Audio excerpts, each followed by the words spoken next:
At this point, it's become a very popular meme that beating FE8 normally is basically just a Seth solo run, since that's how busted this unit really is. But equally so, that's how easy Sacred Stones is as a Fire Emblem game. So this is why I decided to approach this video a little differently, as you may see in the title. While it is part of my Fire Emblem Sacred Stones solo run series, I'm not trying to answer the question, can Seth beat Sacred Stones all on his own? Since the answer to that is a resounding yes, of course he can. You've probably done it accidentally. But what I want to figure out is how fast can Seth beat Fire Emblem the Sacred Stones? And can he dethrone Cormag at the top of the tier list as the king of the solo runs? So today we're going to try to find out how fast can Seth beat Fire Emblem the Sacred Stone all on his own. Before we get into it, let's look at our normal basic ground rules for these runs. Hard mode, no glitches or cheats, 1 healing item per map, and convoy is banned to grab more healing items. But I can use the convoy to grab anything else, whether they be weapons or other items. Alright, let's move on right away to Seth's stat because there's not much else to say, but first, cue the Spider-Man meme. And yes, I did switch out Eirika for Seth simply to make sure I didn't have to carry her around and protect her all the time. I am aware that he's available from chapter 1 forward, but having to protect a force deployed lord all the time is a tedium I do not want to deal with for this run. Alright, so Seth on paper, it is no surprise, looks awesome from his bases to his growths. This character is one of the best in this game. As you see his starting inventory here, you will notice that I did make a mistake when I set up Seth here in this run, and I gave him an iron sword instead of a steel sword, which was a small mistake on my part when switching Seth back over, since my last run was the Molder run, where I did a lot of changes, so I must have gotten confused when switching back the inventory, so my bad. Anyways, it's not a big deal in the end. So let's talk about Seth's bases. Despite being the second unit you get in the game, Seth will have some of the best bases in the game, rivaling even some of the late game pre-promotes such as Dusel, Sala, and Ines, and even other strong late game contenders like Eirika and Cormag, which for Fire Emblem would be kind of normal for this type of unit to exist, as your early paladin is supposed to be strong to act as somewhat of a safety net for the weaker early game unit, which makes Seth fall into one of Fire Emblem's most popular archetype, the Jagan archetype, or Yagan, I'm not sure how you pronounce that one. But unlike more traditional Jagans, Seth doesn't stop at strong bases, but pushes the envelope further by having some amazing growths to boot, which means he will never really fall off as a normal Jagan would. His HP growth at 90% is tied with Kyle and Garrick for second highest in the game after Myrrh, so you could kind of say it's like tied for highest, because I tend to not count Myrrh when I talk about the highest growth, since she has mostly all the highest growths because she's entirely busted. But his strength is at 50%, which is amongst the top echelon for physical units in the game. His defense growth at 40% is only beat out by the two most obvious tanks in the game, those being Gilliam and Dusel, so that's really good. And his resistance at 30 is nothing to scoff at, finding itself a little bit above average, all the while having a skill growth and a speed growth of 45% each, which is well within the averages of units for this game. His only real weakness is 25% luck growth, which is in the lower echelons in the game. Not quite null tier, but not great either. Frankly though, it won't be a huge deal considering everything else about the character. The pair of bases and growth of Seth make him fall more in the Oifi archetype, which is more of a subsection of the Jagan archetype. For short, a Jagan who really just never falls off. So Seth is probably gonna have a good time here.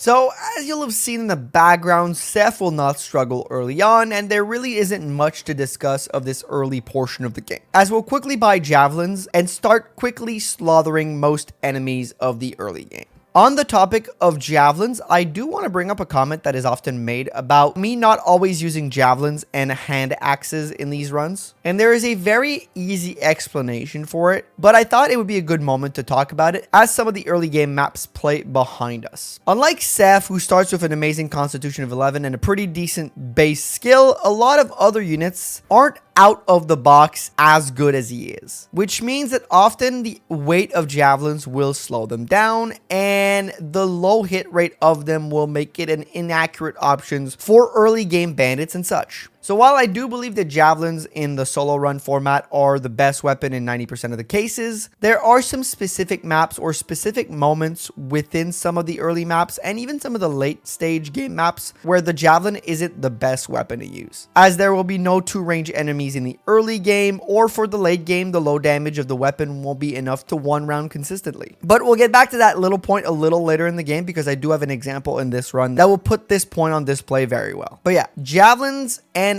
hand axes are in 90% of the case the best weapon to use in these runs, but very often in clips people will see me not go for it, and that is often because the clip in question is taken from a moment where having the 2-range option there really doesn't change anything, and I'd rather have a higher hit rate on a weapon to make sure the enemy dies so I can move on faster, because I'll be making my decision of what weapon I use based on what enemies are surrounding the unit I am using, and I tend to favor the more accurate option if I do not need the range option most of the time. Now that this is out of the way, you've probably seen me spam the javelin in the background a lot, which means we probably have to talk about weapon type here, and more specifically which weapon I will be S ranking, since Seth begins with A rank in both swords and lances. So the choice becomes whether we want the legendary weapon Vidofnir or the legendary sword Adalma. Both have their own little niche, and we've talked about them plenty within the lifespan of this series. But we'll have to talk about them again, as Seth will want to quickly make a choice within which weapon he wants, because the S rank will come very fast. So let's look at both of them side by side.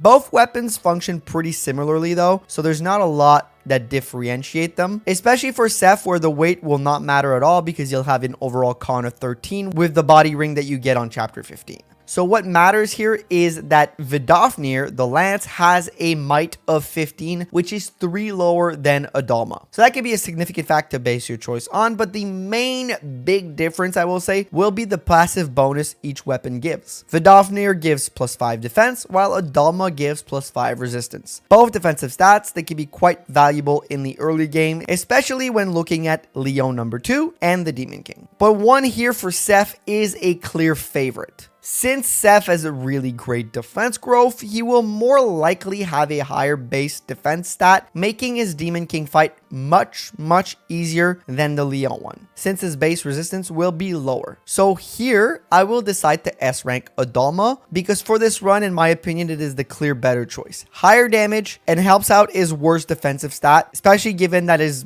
defense stat should be high enough for him to tank the Demon King's attack plenty. At least that's my thought going into this early on in the run. We'll see what happens later on. All right, so the next series of map will be pretty easy, and you'll see that I'll be skipping ahead a lot here, because in normal runs, I do kind of have issues with some of the maps, like chapter 8 and 9 sometimes will cause issues, but really Seth will not have any of those issues. He has a base movement of 8, which is the highest in the series, so saving Ephraim on chapter 8 won't be a problem. We'll be able to get the angelic robe from that map also. On the following map, we'll get 2 stat boosters, as chapter 9 has an often missed house on the left side of the map that contains a Draco shield. Most units do kind of miss out on the Draco shield, but Seth will not. He will be part of a select group that can actually make it to the house in time before the pirate gets there to destroy it. So he'll have a little bit better defense from that also. He'll also grab the Speedwing from Amelia, which most people can get easily. Next up, we'll have the goddess icon from chapter 10 from Tethys, the secret book from chapter 11 that you get in a chest, and the energy rings from chapter 12 and 14 respectively. This series of map will be extremely easy for Seth, as it is generally pretty easy for most units, so Seth will not struggle there. He'll roll right through there, making pretty good time overall from this series of map. And this will bring us all the way to chapter 15. And on chapter 15, 2 big events will happen. Of course, the first one being the most important thing ever, the death of Noel. Poor little guy. He wishes he could be like Seth, but unfortunately, he's quite the opposite. Sleep well, our sweet prince, and bye-bye, Noel, bye-bye. The second thing is Seth will hit level 20. So we'll take a look at that, and holy mother of wow. These look good. These look first glance, I would say that these look very good. But before we get too excited, remember we have to take into account every stat booster I just mentioned. And on top of that, the secret book and Draco shield obtained earlier on chapter 5, which I also used. It's hard to tell where his strength would be without the stat boosters since it's maxed out. And considering his averages, it would have only taken me one of the energy rings to max that out, but still pretty good at 25 strength. So I'm really happy with that. Same thing for his skill. It's maxed out, so it's great to see, but it's really hard to tell where it would have been outside of these stat boosters. His HP is technically up by 1 point, but his other stats, well, considering the speed wing, his speed is at 22. It's actually 1 below the average you would like to see. Same thing for his defense and resistance. Actually, they're a little bit lower than you like to see, and his luck is average. So do we technically have a bad Seth? No, I don't think so. I don't think we have a bad Seth. His growths are only 1 point below average if you round up the percentages. It's not that big of a deal. It's a very average looking Seth with all the stat boosters, in my opinion. Most units, I would say, in the game would love to look like a slightly below average Seth. Looking at you specifically, null. But yeah, jokes aside, I'm quite happy with how this Seth is looking, but we'll talk about his speed a little later because him having 22 speed is actually a little bad for solo running. But let's get a few things out of the way first with chapter 15. On this map, Seth will grab from the sand the boots, of course, the body ring to get our con up a little bit, and also the worm slayer. For that son of a gun Valter that Seth will want to get his revenge on. We'll easily save Dusel from the left side and Ephraim in the process, even though we are heavily slowed down by moving through the sand with a mounted unit. And we'll be able to take down Calic pretty easily thanks to Orson's silver sword, which we traded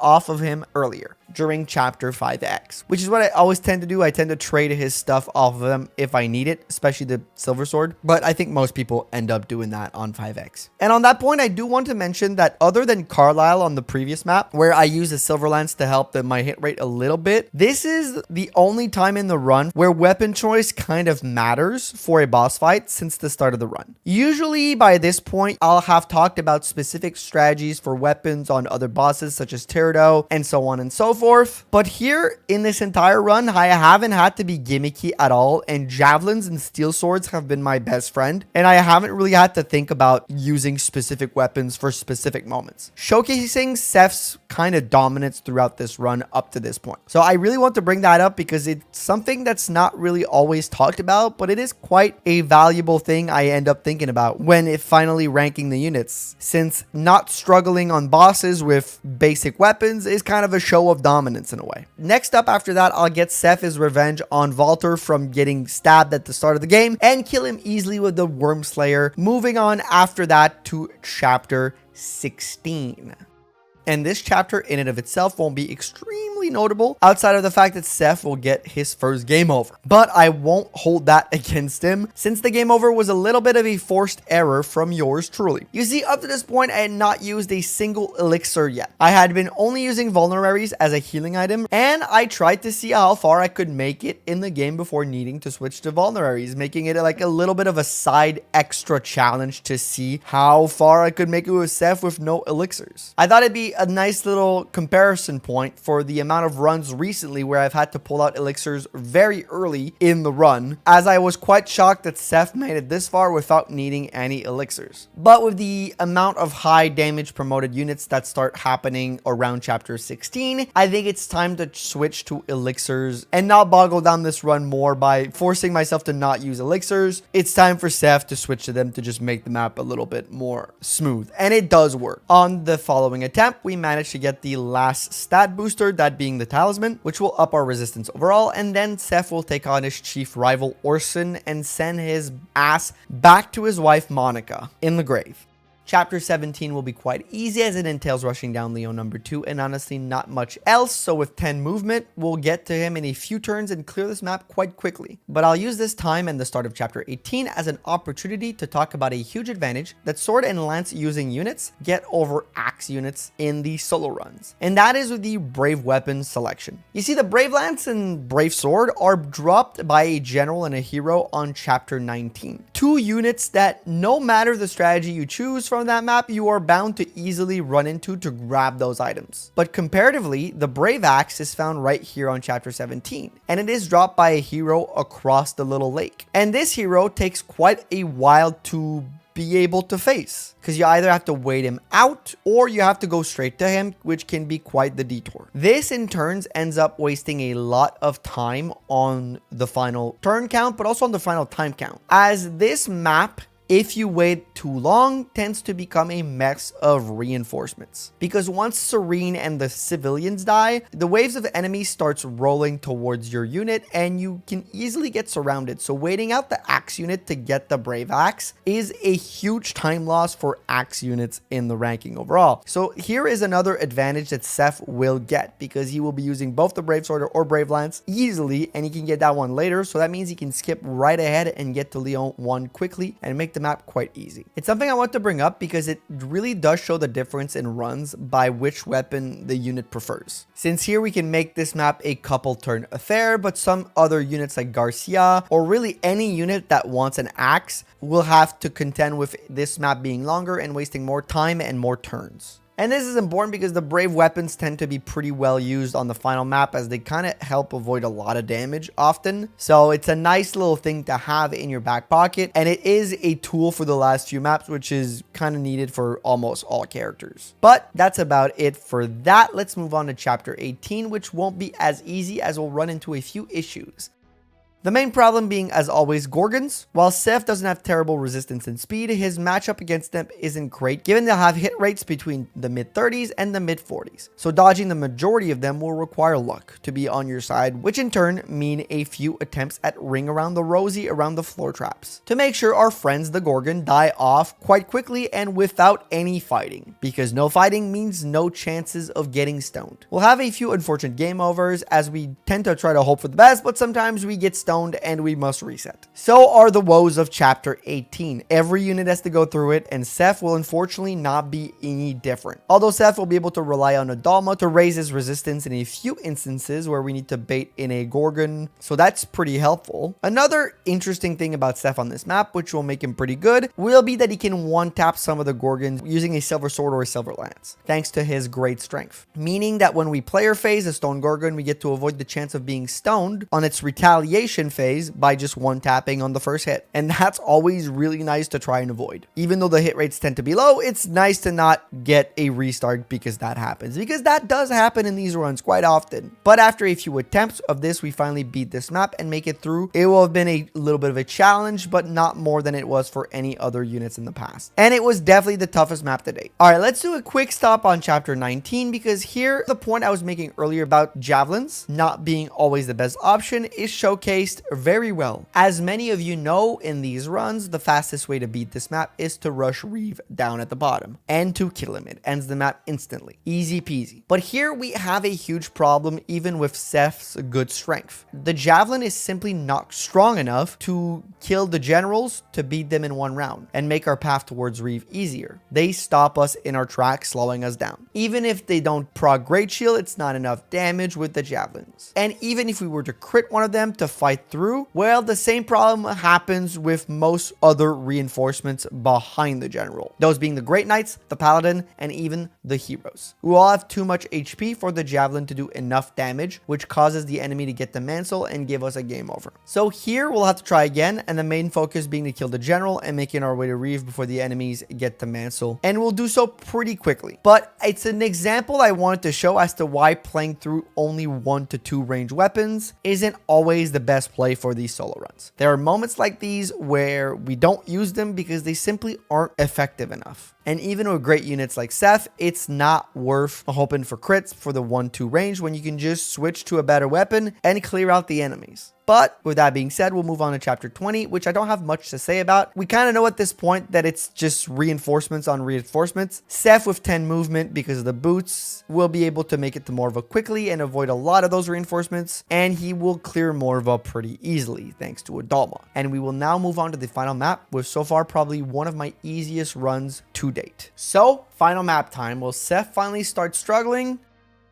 Well, yes, a little bit. Let's look at his first challenge. Once the early skeletons are killed, his first challenge will actually be the Gorgon in the right side chest room, as we would like the angelic robe to get Seth to max HP of 60. But the demon surge hit rate is pretty high, and stone will also have a high chance of hitting. So it will require us a little bit of luck to beat her first, but nothing crazy. Next up, the zombie dragon will also cause issues, but it will cause normal issues for his physical units. As we saw in the last video with Molder, sometimes magical unit can one-tap him in one round of combat, but physical units rarely have that potential because his defense is pretty good, meaning we can only beat him in 3 hits. But that entails that we either dodge one of his attacks, which isn't impossible, or we get a crit, which is also not impossible. So there's some luck required there, but nothing extreme in the grand scheme of things. We've seen this film before. Once that is over, we'll move on to the Gorgon matchup, which we'll take on like we always do. Enemy phasing with a long range weapon. After using a pure water, we'll take out the first one and move right on to killing the long range shadow shot one. Unfortunately here, one of the demon surge Gorgons will hit, but it'll give us free reign to attack the final one and clear those out. But that means fighting the dogs, and while their damage will be low, it would be nice to dodge. But, you know, they have pretty good hit rate. We'll clear them out easily. We'll take some damage. Just like usual. We're taking a safe approach here. Slow and steady wins the race. I could have rushed down Lyon, but that would be a little unsafe, I would say. All right, now I'll move on to fighting the stone Gorgons, as if I attack Lyon from melee range, they can hit you with stone, and you don't want that to happen. I'll take on the first one on the right with the Brave Sword. As I said earlier, Brave Sword allows you to not have to get their counterattack and avoid the chance of being stoned. The reason I just don't go from range is because I do not have a weapon that can one-tap at range. So, Brave Sword it is. However, you might say that this gets me in range to get counterattacked by this other Stone Gorgon, and you would be right, but if you kill the first one, the Stone Gorgons at the bottom do not move. So if you're only stuck at 3 range versus the second one, it will just waste all its stone on you and then not do anything. There is literally no way you can die here. Well, that is normally. I did make a slight miscalculation here. I forgot to kill the skeleton at the bottom on the left side. Usually I kill him, but this time around I forgot about him, and he has 2 damage on us. And unfortunately we got hit by stone here. So he has 2 damage at a 30% free crit chance. And technically, I think on paper, if he hits a bunch of crits here, we die. But I had forgotten about this lowly skeleton because, again, I usually kill him. Luckily, here we end up surviving this whole ordeal, but this was a tiny mistake that cost us an elixir for sure. But just so you know, this is the most consistent strat for the Gorgons, and normally just kill one quickly and enemy phase the stones out of the other ones, and you're fine. Here, we got almost unlucky, but we still ended up getting lucky enough to not get crit by the little skeleton that could have killed us. He could have been the little skeleton that could, but he wasn't. If you do that strategy right, technically nothing can hurt you. I just didn't do it right this time. All right, here I'll have 1 elixir left, and I'll have taken out the Brave Sword, the Killing Edge, and a Dalma to see what does the best on Lyon. Brave Sword 8 times 4 with 9% crit. A Dalma 17 damage, but it drops his damage to 35 instead of 40, and crit chance 39 on the Killing Edge. Here, the best play is to go a Dalma and then Pure Water. That way we know the +7 resistance from Pure Water will drop us below a 30 damage from Lyon, which means we can absorb 2 of his hits on enemy phase, meaning using less healing, which is what I will end up doing here. Even though the crit chance is very low, it's still possible, and at the end of the day, it's still the most consistent and the strategy that allows us the most damage. He attacks us with 80%. He hits, but still 32 damage left on us. We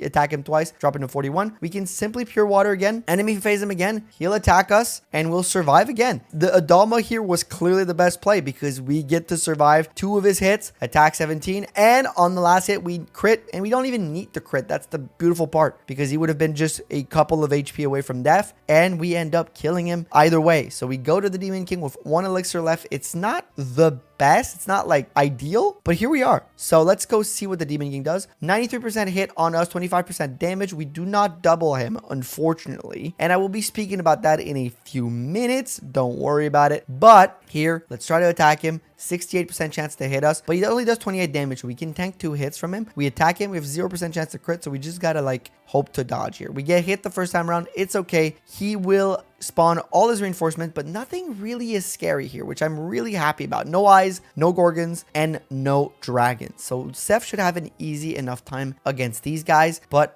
we'll get out of the way right away. And I will be skipping ahead to when they are dead, because I'll be honest, a couple of them will hit for a little bit of damage, but there's really nothing scary about this moment. All right, they're all dead. We heal up because unfortunately we are below 28 HP here, and the Demon King would kill us. We can't attack him here with no more healing. It's, you know, same thing as before. We hit him with 93, no surprise there. Can we dodge a 68? We do not. He hits us. However, he's going to attack us again. We survive the hit even if he hits, but can we dodge? Again, no dodge. Okay, this is not looking good here, but let's give it one last attempt with 25 damage. Let's go for it. Let's hit him, drop in a 45. Can we dodge that 68? We don't. We didn't dodge a single time there, so game over it is. Also, you may have noticed I forgot to change the death quote to the Seth one. It's still the Eirika one. I apologize on that. But that's a pretty good look at a normal Demon King fight for us. And I think it's a good time to talk not only about the potential Demon King strategy, but why Seth being a little below on speed, as I said earlier, is kind of a big deal.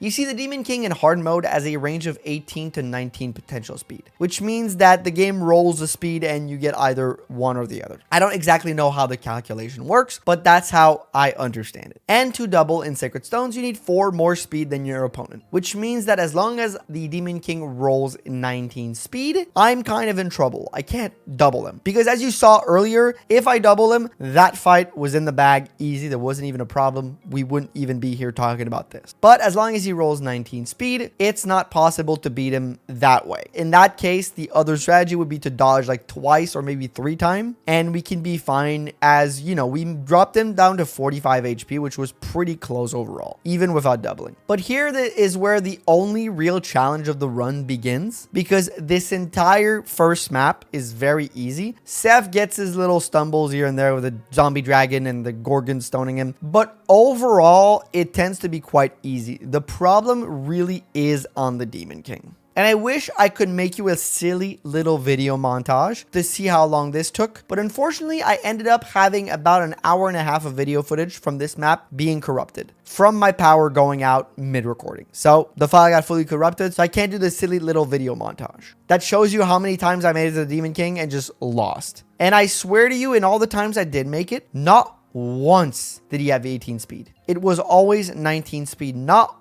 once did Seth manage to double him. And by the time I was just getting into this next attempt, I about stopped believing the wiki that there was a chance that the Demon King rolls an 18 speed. Maybe someone can clarify this calculation or how this works in the comments, and if it's possible for him to get 18 speed on hard mode, because I'm starting to believe it's not, because I can't remember a run where it's happened in the series in all these attempts, and I thought that surely once, at least in this video, I would get an 18 speed Demon King, but nope, I never got that lucky. Despite consistently making back to him with 2 elixirs, which kind of goes to show that the previous map wasn't really hard, like I just said. But yeah, I'm a little confused by that 18 speed stat on the wiki. Sorry to believe it's kind of a lie. So what will I do here? Do I reset like I would normally in a bad stat character? Well, no, I'm not going to reset. I just kind of bang my head against the wall for like few hours, because this on paper should be possible. And the way this run has been so seamless and smooth and easy, except that one little last part, it would suck for him to have a reset to his name despite being almost in a perfect shape to do so. Because this is not like Salo level struggle where he had even a hard time making it to the Demon King. This is literally like a 1 point in 1 stat not being there hard time. And luck at some point has to go my way, right? Whether it's dodging or getting 18 speed Demon King. So hopefully it does. And once again, we make it through Lyon pretty easily. And let's check out this attempt.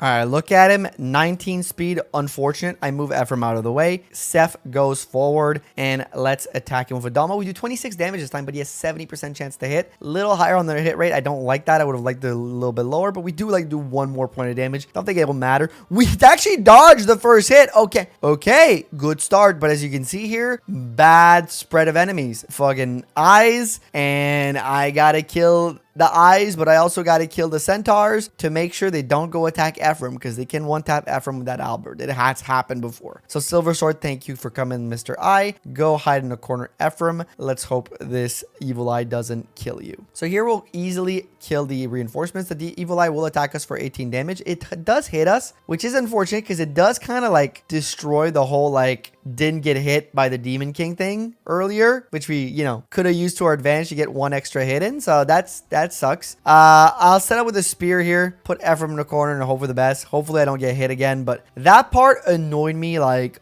a lot, but it is part of how the game works sometimes. And as we clear the enemies here, the big one will be clearing the evil eye, but he shouldn't be too much of an issue really, as he will be going for Ephraim here and kind of put himself in danger and making our lives a little easier. But we will finish clearing out the enemies, and now that that is done, let's see what is going on. All right, so here I have to decide whether I heal or attack the Demon King first, and I decide on attacking first because at the end of the day, I have to use that elixir either at the end or at the start. So whether I die at the end or the start, it doesn't really matter. I just need that 70 dodge once more and I'll be fine. From this point on, I did get hit just then. Can I dodge here? And I do! Now let's just back up, heal up fully, and we'll go back on the charge. And look, strategically speaking, I think that was all we needed to win. We don't even need to dodge again. We just need to not miss a 93, which should be in the bag. So hopefully that doesn't happen. He does hit us again, but I don't think it matters. He attacks us here with a 70 and he will hit us. It's gonna hurt, but it's fine. We still have that one elixir. So that is exactly what I was talking about earlier. We need a specific dodge at a specific moment and we're fine. Well, we need 2 dodges in reality. That's what we needed and we got it. Here we attack again, full HP, 70 on his part. He hits us. That's fine. Now the only thing that we need is to hit a 93, which should be fine on, but you never know about this game. He drops us down to 6 HP. Now or never, Seth. Take him out. The Demon King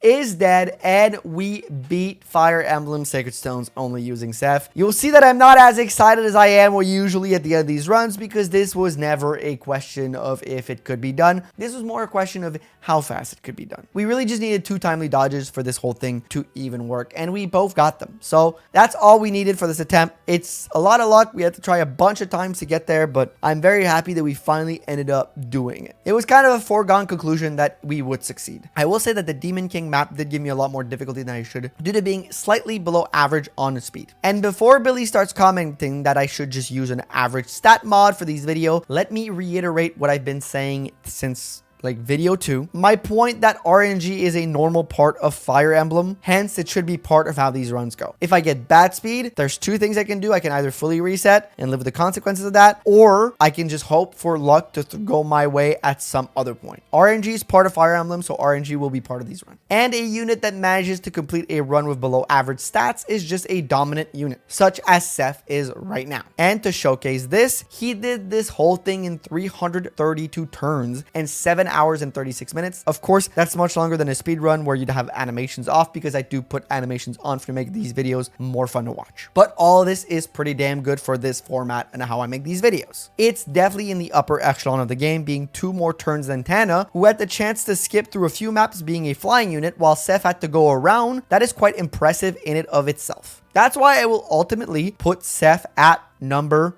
2, right below Cormac. And while he had one of the easiest performances, it wasn't quite as easy as Cormac. And it's not because of the final map that I'm saying this, since I'm not holding that too much against him, even though it was annoying. It was just bad RNG, but it's because Cormac was just so strong. He has very great bases that are kind of similar to Seth, but the ability to fly early on and to get 10 more levels. So of course he's going to be just a little bit better than Seth. He's like if Seth had wings, which would be OP. For those eagle-eyed viewers who have seen that Mulder still is in the fun run tier, don't worry, I haven't yet made a decision on Mulder's placement, as the Mulder video went up as I'm kind of recording this one, so I don't really have your feedback yet. So I can't really make a call whether or not. But don't worry, for the next run, the Mulder situation will be clarified for sure. All right, y'all, I know this was a shorter solo run, but I hope you enjoyed nonetheless. But Cormac remains on top, even though Seth is one of the goats of Fire Emblem. He is not the goat of solo running, unfortunately. Well, he's in my format of solo running. In any other format, he's kind of like, you know, does most of everything in the game. So, you know, still in the S tier. I'm still considering him in the S tier, so it's still pretty good. If you want to support the channel, consider checking out the join button below, as it helps me out a ton and you get a bunch of cool perks as these videos a little earlier than other viewers. On that note, I must give a shout out to all my members who help support the channel and all my Twitch subscribers too. Let me give a special thank you to all my tier 2 and 3 members, those being Brawler 456, Forgotten Fox, Hirame, Case, Iron Wolf, Stormy Eagle CH, Stylish, A Grumpy Bear, Reploid 0, Goatnik 3, and Rogue Arcadia. Thank you all for your support. And thank you all for watching. Please feel free to like the video if you enjoyed it, and I'll see you all in the next one. Bye-bye.